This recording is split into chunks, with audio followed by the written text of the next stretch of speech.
என்னுடைய பெயர் சீதாராமனுங்க. முத இந்த எக்ஸ்னோரா அமைப்பில் நான் காவல்துறையில் பணிபுரிஞ்சுட்டு ரிட்டையர் ஆகிட்டேன். விஆர்எஸ் வாங்கிட்டேன் 10 வருஷம் இருக்கும் போது. முத எக்ஸ்னோராவில் மிஸ்டர் சுப்பிரமணிய சார் மடிப்பாக்கம் அவர் தான் என்னை கூட்டி கொண்டு ஃபர்ஸ்ட் ஏறி இதை தான் விட்டார். இந்த இடத்துல சாராயம் வித்துட்டு இருப்பாங்க. நான் மப்டியில் இதே மாதிரி தான் ட்ரெஸ் இல்லாமல் இப்படி தான் இந்த யூனிஃபார்ம்லாம் கிடையாது, மப்டிலாம் வருவேன். வந்தால் என்னை அவங்க சேர்ந்து அடித்து எல்லாம் பண்ணாங்க. அதெல்லாம் சேர்ந்து இந்த ஏரியாவில் இருக்கிறவங்க நலச்சங்கங்கள் பூரா உருவாக்கணும். ஃபர்ஸ்ட் ஆஃப் ஆல் நான் தினேஷ்க்கு தேங்க்ஸ் சொல்லணும். எங்கிட்ட ஒரு ஆர்கனைஸ் பண்றது எவ்வளவு கஷ்டம்ங்கிறது எனக்கு தெரியும். இவ்வளவு பேரை நீங்க ஆர்கனைஸ் பண்ணி இவ்வளவு மரங்கள் வச்சிருக்காருன்னா அவர் தனிப்பட்ட உழைப்புல அந்த உழைப்போட நீங்க எல்லாம் சேர்ந்து கை கொடுக்குறீங்க. எல்லாருக்கும் உங்களுக்கு பெரிய அப்ளாஸ். ஏட்டா இது சாதாரண காரியம் கிடையாது. சொல்லிட்டு போயிடுறது இந்த மாதிரி நான் பேசிட்டு போயிடுறேன். கொஞ்சம் உடம்பு முடியல, அதனால ஃபீல்டு ஒர்க் பண்ண முடியல. ஆனா இந்த தினேஷ் மாதிரி இளைஞர்கள் பட்டாளு கொண்டு வந்துட்டாரு. அவங்களுக்கெல்லாம் ரொம்ப தேங்க்ஸ். இந்த சுப்பிரமணிய சாரால தான் நான் நிக்கிறேன்.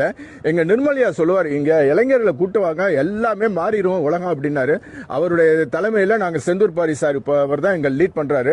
இந்த ஏரியா பாத்தீங்கன்னா சுடுகாடு மாதிரி, தண்ணியே இல்லாது. பாறை நம்ம எம்எல்ஏல இருந்து எல்லாரும் பார்த்துட்டு இந்த பாறையில் எப்படிங்க தண்ணி நிற்கும் சும்மா போங்கன்ட்டு போயிட்டாங்க. ஆனா ஒவ்வொரு உழைப்பும் இந்த மிஸ்டர் ஜோதின்னு ஒரு பையன் இருக்காரு எங்களுடைய எக்ஸ்னோராவில், எல்லாரும் எங்கள்கிட்ட கொண்டு வந்து கொடுத்தாங்க. இங்க இருக்க சுமங்கலி பில்டர்ஸ் எல்லாமே ஜேசிபி எல்என்டி கொண்டு வந்து வச்சு இது எல்லாத்தையும் மண் எடுத்து கரையில போட்டு நீங்க பாத்தீங்கன்னா எல்லாம் நடப்பாதை வச்சிருக்காங்க. அதுக்கு காரணம் இங்க உள்ள நலச்சங்கங்கள் தான். அவ்வளவு பேரும் நீங்க இந்த வாக்கிங் போறாங்க. அந்த இடத்துல மேல சிஎஸ்ஆர் ஃபண்ட் தராங்க. நான் உங்கள்கிட்ட எல்லாம் திரும்ப சொல்றேன், எனக்கு என்ன வாழ்க்கையை ஓட்டாம நமக்கு எல்லாரும் சேர்ந்து வாழ்க்கை அப்படிங்கிறத தயவுசெய்து வாழுங்க. கண்டிப்பா வெற்றி நமக்கு. நன்றி வணக்கம். Anyway, good. So we have completed almost, actually நம்ம வெச்சிருந்தது 500 trees வச்சிருந்தோம். So 500 நம்ம கம்ப்ளீட் பண்ணிட்டோம். So இப்போ இதுக்கப்புறம் இதோட மெயின்டெனன்ஸ் as we promise பண்ணனா என்னுடைய குழந்தைக்கு நான் ஒரு பெஸ்ட் என்விரான்மெண்ட் கிரியேட் பண்ணணும். ஏன்னா யூசி நம்மளால இந்த வீட்டை வித்ஸ்டாண்ட் பண்ண முடியல, நம்ம அடல்ட்ஸ் நம்மளாலே முடியலன்னா நெக்ஸ்ட் ஜென்ரேஷன் பேபிஸ் எப்படி பண்ணுவாங்க, இன்னும் மோசமாக தான் ஆகிட்டு இருக்கு. So I want to give a beautiful place. So எல்லாம் ரொம்ப ரிசர்ச் பண்ணி டிஸ்கஸ் பண்ணி ஐ கன்சிடர்ட் ஒரு ஃபாரஸ்ட் கிரியேட் பண்ணலாம். என் குழந்தையுடைய கார்பன் எமிஷன் நான் சொன்ன பார்த்தீங்களா, கான்செப்ட் என்ன, நான் எமிட் பண்ணுற ஒரு இடத்துல அட்மாஸ்பியருக்கு போது நான் பிளான் பண்ணுற ட்ரீஸ் அட்மாஸ்பியர்லேருந்து அப்சர்வ் பண்ணுது. ஸோ இந்த ஸ்வே நான் என் குழந்தைய கார்பன் நியூட்ரல் ஆக்கலான்னு பிளான் பண்ணி we planted 6000 trees in Krishnagiri. ஒரு ஃபாரஸ்ட் கிரியேட் பண்ணோம்.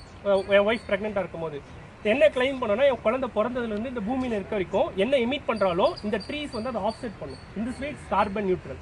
So fortunately we got recognized by United nation.